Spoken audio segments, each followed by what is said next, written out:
Alrighty then. Welcome to another episode of the Testing Peers podcast. This week, we're going to be having a nod at the Mental Health Awareness Week for 2023. The topic for this year is anxiety, and we will be going through some of those pieces in a little while. But before we get started, my name is Chris Armstrong, and I am joined tonight by David Maynard. Hello. Russell Craxford. Hello. And the one and only Simon Pryor. Hello.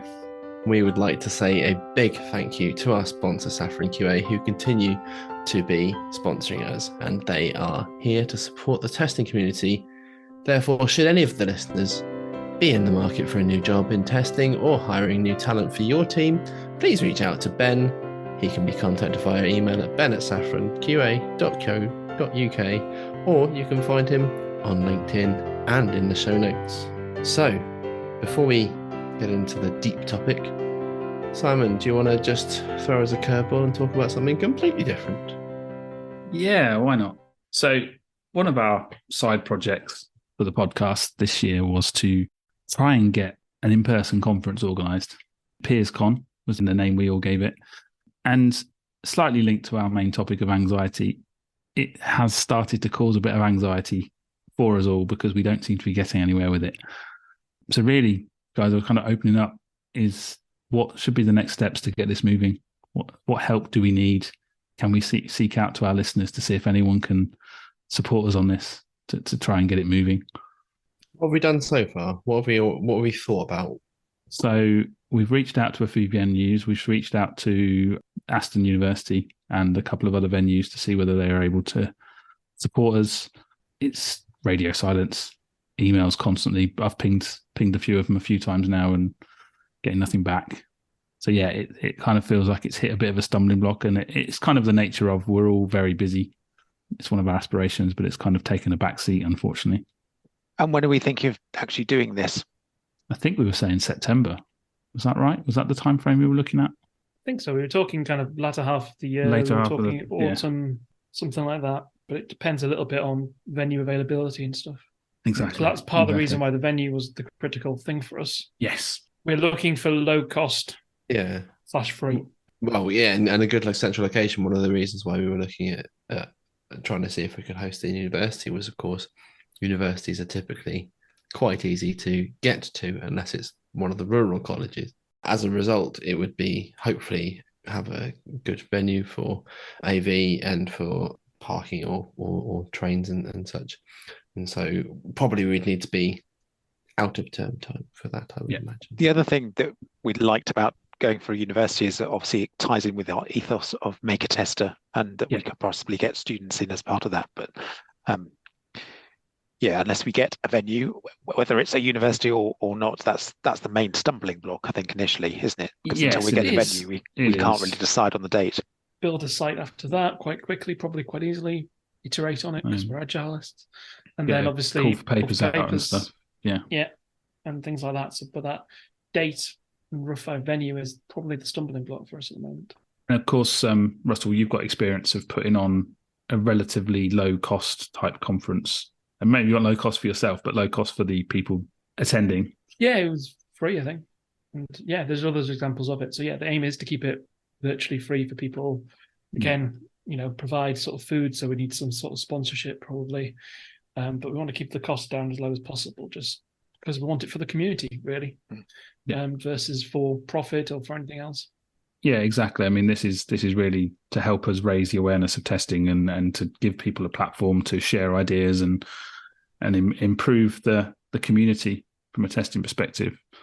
So I guess it's a plea to our listeners. If there's anyone interested in helping out, supporting, offering assistance with any of the parts of creating a conference, we'd love to hear from you. Hopefully we can start to get something moving. If we have to move the dates back and it's, towards the end of the year or beginning of next year, then it would be good to try and get to a point where we've got something cemented in that we can then work towards. We are keen it is in person as well, I should be saying. Yes, absolutely. The venue problem goes away if we go online. Yes, it does. But then, the challenges of online conferences, there's so many of them now. Would just be another one in the mix, I guess. Well, that's the other thing is how do you differentiate it? What's the point in doing something. Why would we want to do something? How would it look different? Those sorts of things we probably need to. Yes. So get your creative brains in place, and let's start thinking some ideas up. And even if you're not creative, but just fancy helping. Yeah, Definitely. Absolutely. Cool. Thank you for giving us a slot to talk about that. Well, it was getting to our anxiety, wasn't it? It was. Yes. Yes, it was. Seems relevant. I think it's something we talk about. We never actually action anything, and then it kind of goes away for a couple of weeks until we. And that's the other thing, actually. We've very rarely all been on the call together, and this call is usually our time to talk about things like that. On to the main topic of anxiety. I think it can hit us all in very different ways. I've certainly had experience of it in the past at various points, both personal life and work life. Does anyone want to share their stories about anxiety to start with? Mine was limiting it to some specific examples, I guess, is kind of a challenge. I can think of quite a few. So it's kind of thinking of the ones that are most valuable from, like, I have a fear of being late, which basically means I'm going to be late for something. I get really het up, get restless, get wound up, really nervous, can't concentrate, irritable, get just panicky, hot sweats, that sort of thing, and just can't face this idea of going to a lecture late or something like that. I wouldn't turn up to a meeting late type thing because of an anxiety, or an interview. Meeting my friends, it's never been such a problem, but other events just kind of builds and builds and builds to the point of that. The fear is so great that I avoid. And I guess that's one of my strategies for anxiety, is to avoid the thing that's causing the anxiety. Generally, it's not very useful. I think sometimes anxiety in that sort of situation is we catastrophize what we expect to happen. If we are late, we'll be obvious that people will be seeing you come into the lecture theatre. They'll be judging you for exactly what's happening. I think there are other things that are causing anxiety at the moment, and especially sort of money. We've gone through, with the cost of living, increased mortgages, the sort of heating, actually being able to feed ourselves and just sort of even get in the car and travel. People have to make choices and recognizing that actually we're all a little bit poorer than we were a couple of years ago. And that can be a massive challenge, because where we used to be able to be a bit more freer with our money, we have to actually consider much more exactly what's happening. And that can cause anxiety, and it can cause problems especially where people maybe compare themselves to what other people can afford or whatever. And we're going through very trying times, and it absolutely can cause anxiety all the way through. It's a funny old game, isn't it? Sometimes anxiety is around stuff that you can control, and sometimes it's stuff that's just completely out of your control. For me, it's the kind of the out of control stuff, the stuff that leaves me feeling completely like there's literally nothing I can do to change this situation. Those are the moments that have left me really struggling to concentrate, struggling to sleep, to really and even to apply myself to the things that I love and engage with. They can be small things, but things that are out of control. So it could be, for example, if someone wasn't replying to my messages and I was worried about them.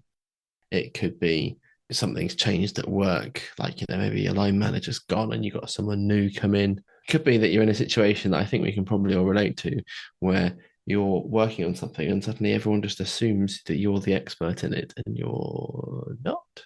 Those things can all lead to those pieces. And I don't know if your brain does this to you, but sometimes I don't really manage to process those thoughts for a while because I don't realize that there's a problem until maybe a few days later and you're not sleeping well. Oh, is there something that's going on? And you're like, there is something going on. But articulating that and understanding and processing those things to even begin to deal with them can be really difficult. But dealing with stuff that's out of control is out of my control is really that's the thing I can't handle. It's not that I'm a control freak, but there's just so many elements to our lives that we don't have any power over. I can't just click a finger and deal with that. And reading through this mental health website that's talking about things, some of that stuff will at least help me, and we can talk about and share links about what's in this site later. But I'm a professional cynic.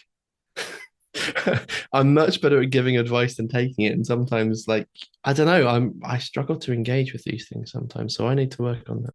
One thing for me that I really struggle with, I can be paralyzed by anxiety to the point where I struggle to even do something. I mean, an example would be, let's say we're planning a trip to go to London with the kids.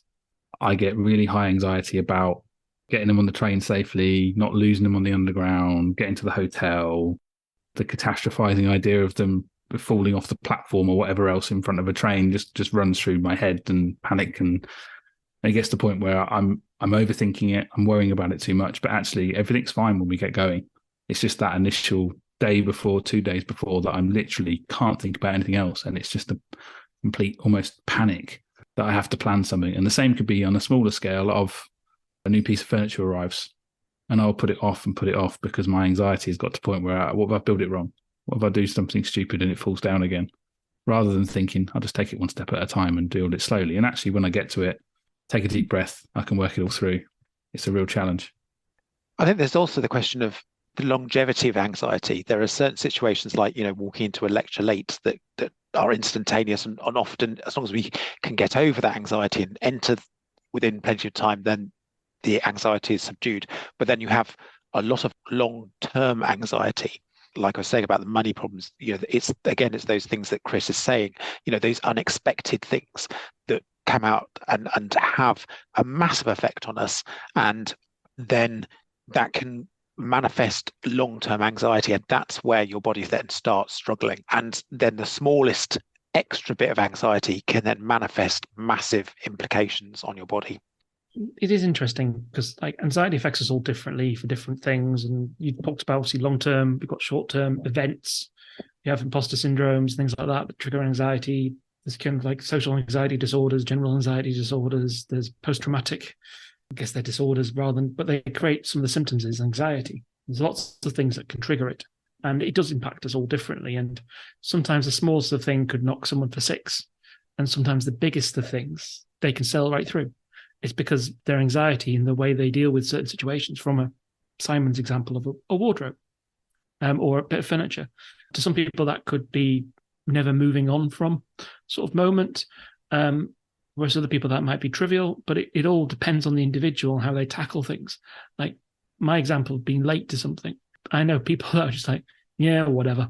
But I also know people that they would change the way they run their life based about how they feel and suffer anxiety. Because most of us try and avoid what causes it. And obviously, since the causes are different to each of us, it makes different impacts. And the ones that you can't avoid are the long-running things. So generally, you get into this sort of state with work or with life, relationships, where anxiety builds up over time. You don't notice it until you actually have to kind of ground yourself, sit back and look and see, why are you being irritable? Why are you reacting in certain ways? Why are you kind of emotional, more so than usual, and things like that? And you sit back and you reflect, and that reflection shows you actually it's because you're anxious about something. It just crept up on you. And I think often the ones that creep up on you are the worst in many ways. It's truly is, to coin a catchphrase, all about the context. Everybody's different. Everyone perceives things differently, and the smallest things that there are things even that people sometimes suggest. Do you ever get people come along and they just go, oh, just look on the bright side, or concentrate on the good things, or it's not a big deal. That doesn't help. All the advice is to talk to people and tell them how you feel.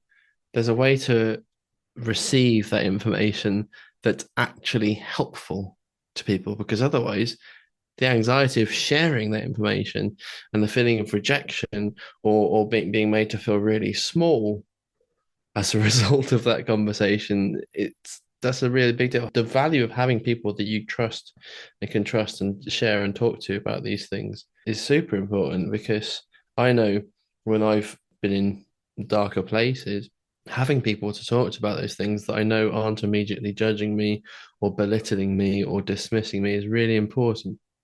Yeah, I get that. It's amazing the scenarios you get put in that you really struggle to deal with in that context. And like you say, everybody's different. Everyone deals with some things in different way.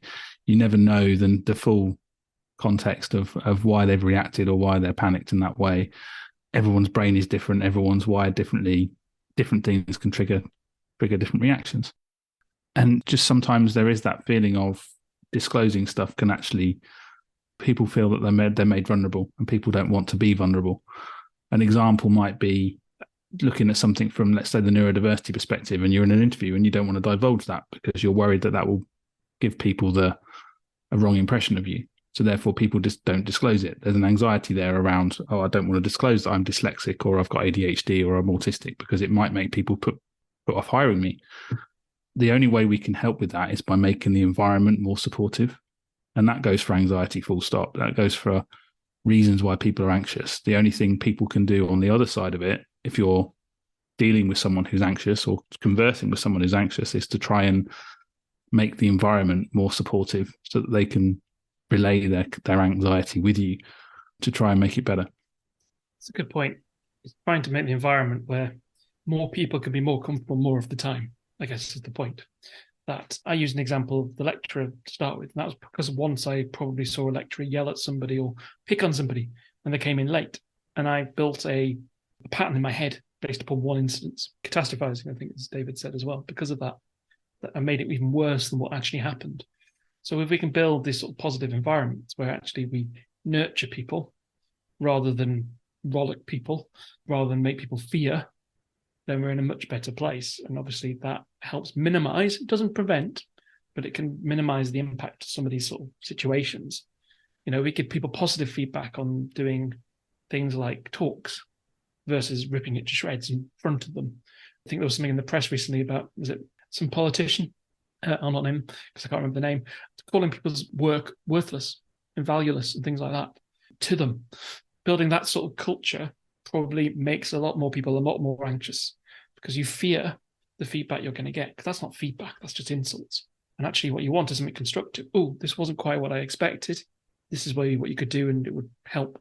And if someone gave you something like that, rather than telling you it was useless, the anxiety of kind of that work anxiety of, is your work good enough, going into those meetings, going into those sort of situations improves. And it's about that positive environment that we can nurture and create. It won't stop it all. And there's, as I said, lots of different circumstances we can get anxious. But I guess as kind of peers to other people, we help nurture an environment that's positive and we challenge people that aren't positive. And it's not about being false. It's about being constructive and about being helpful.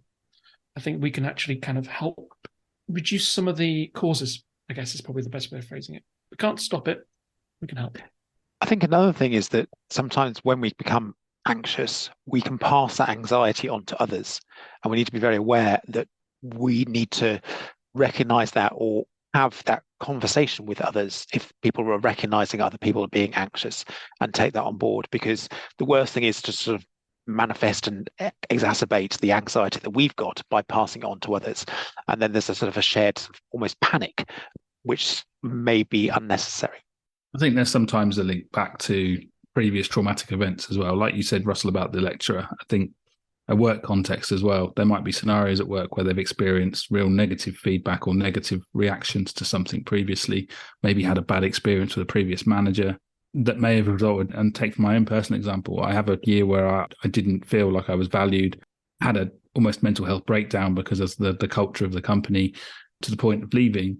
That then had really high anxiety. And when I moved to my next role, because I was worried it was going to happen again, anytime there was even something slightly negative, like someone questioned something that I'd done, even in a very minor way, my catastrophizing anxiety situation goes through the roof. And I think this is the start of it again. It's going to happen again.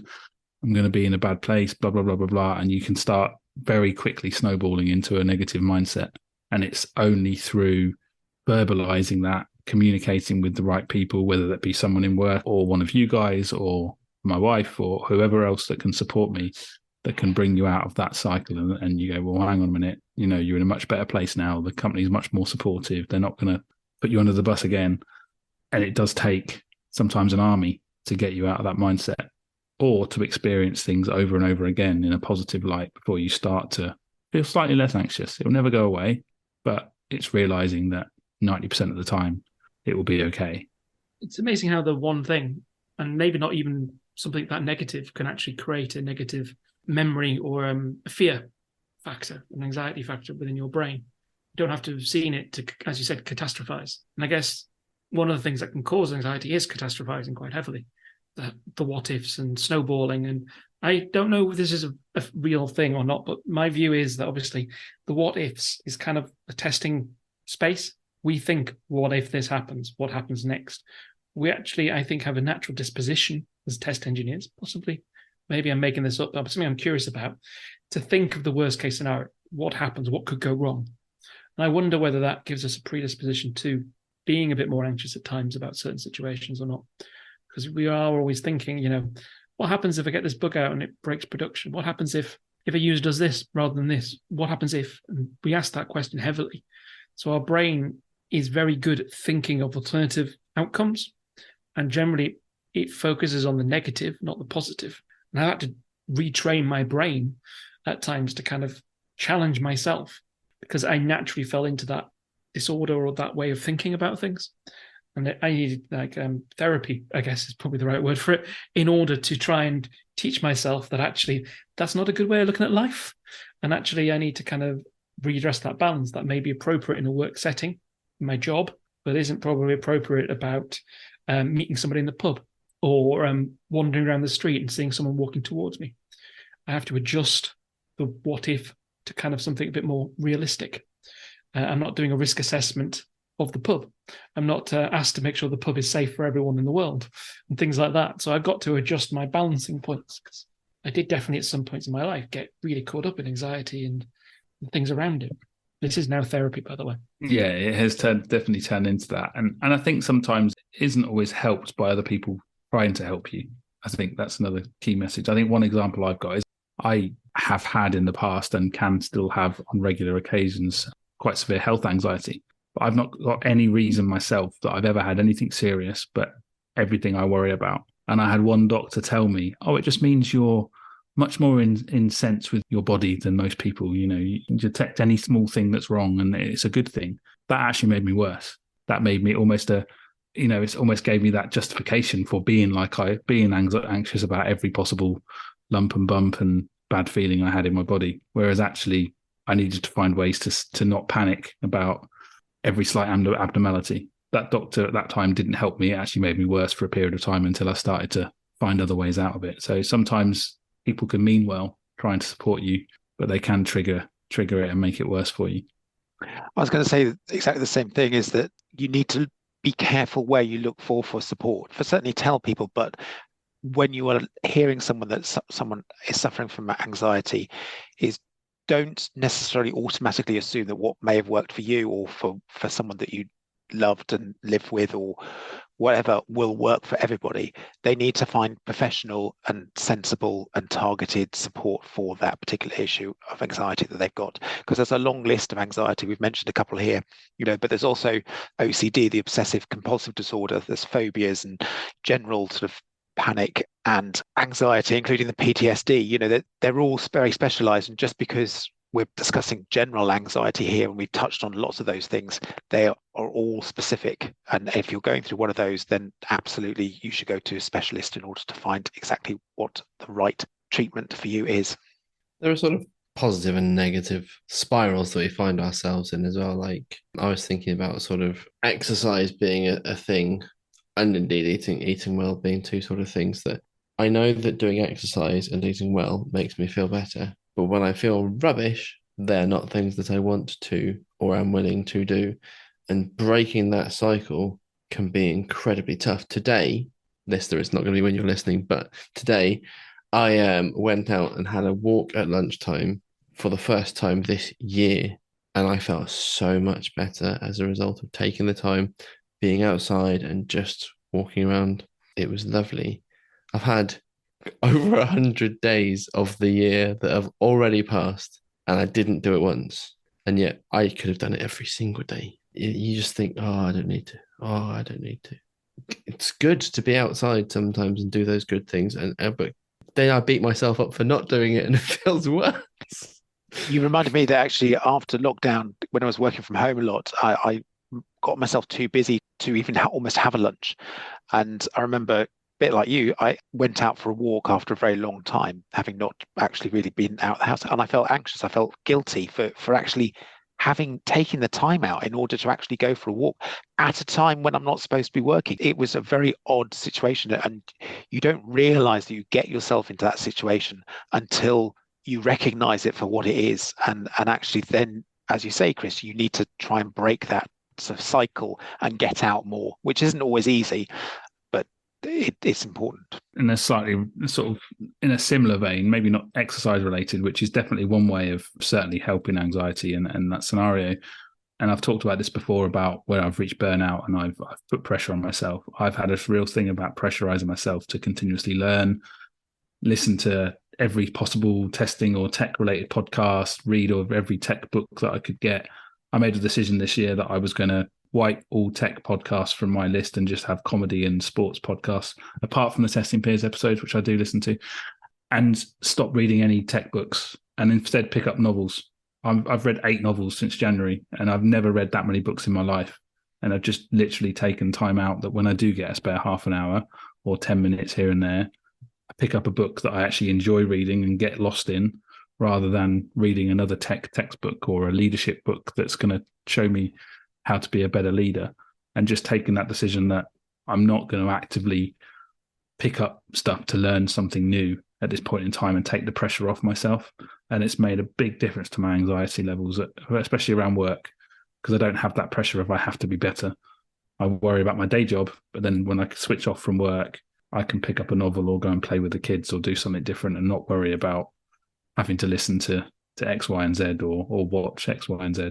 Makes sense. I'm just thinking back through some of the things that I've dealt with people with anxiety, and I've done bad jobs in the past sometimes.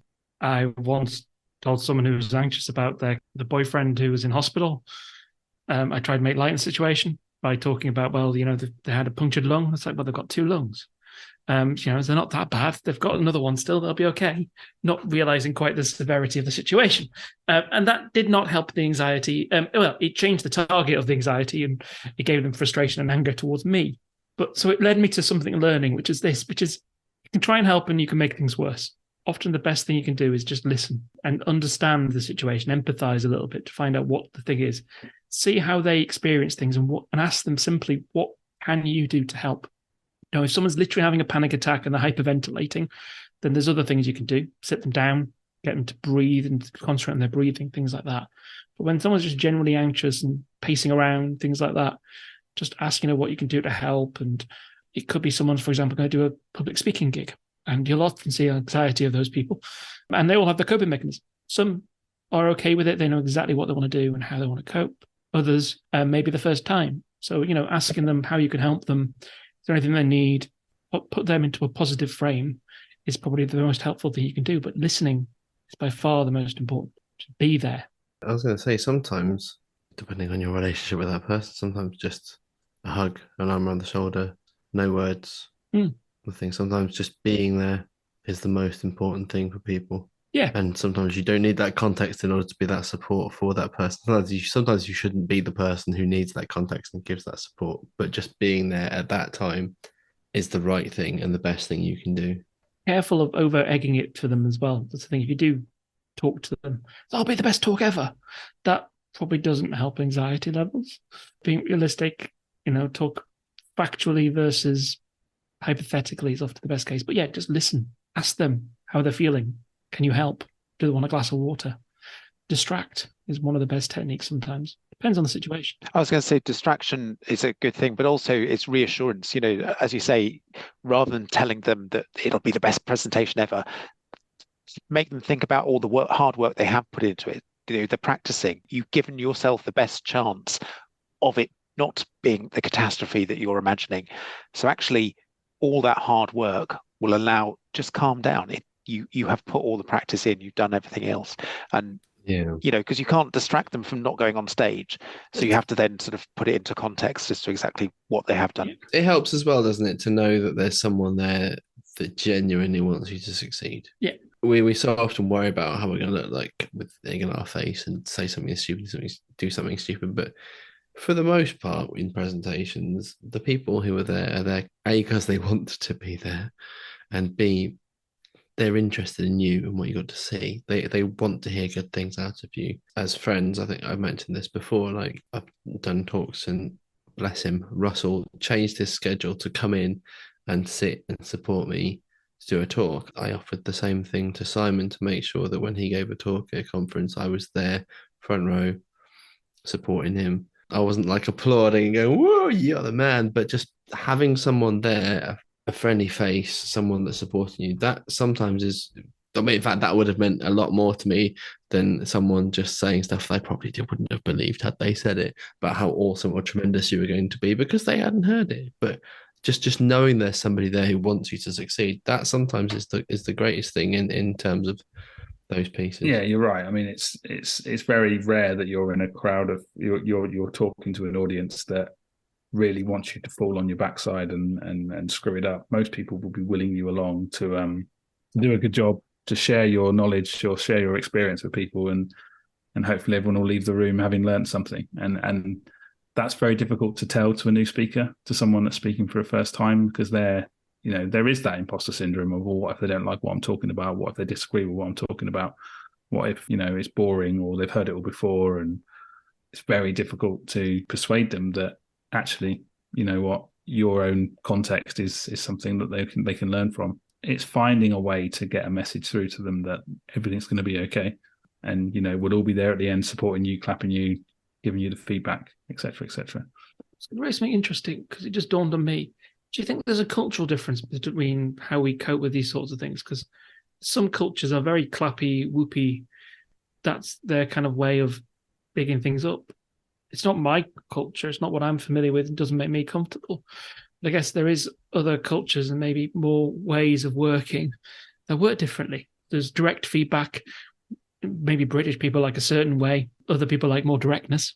And some other people like just happy, clappy, cheering you on from the stands, regardless of what you're saying. I guess it just depends a little bit. And I guess when you're thinking of anxiety, we've got to contextualize the person to understand them a little bit ultimately, because it will vary from person to person. And one thing will probably upset if you do it wrong. So be careful what you do, please. And it comes back to what you said earlier about listening. It's almost like you have to get to know the person to a point by listening to what they have to say, to be able to work out whether what you're thinking of doing, bringing humor into the equation, if that's a good thing or bad thing in that scenario, cheerleading them, or being a shoulder for them, depending on what they need. Yeah. And it's, as leaders, we need to be able to adapt to everybody that we're working with or supporting, and everyone will be different. I would also say that it doesn't really matter what the background is. Everyone might well suffer from anxiety. So even if you're seen as exuberant and whatever, it could be a mechanism of actually hiding your anxiety, that you're trying to give this persona of something that is not as stressed as they are. And so just be aware of that ourselves and look for it in others as well. Very good point, because certain things I've got different personas. If I'm leading something, I'll put on a persona of knowing what I'm doing, pretending and being happy.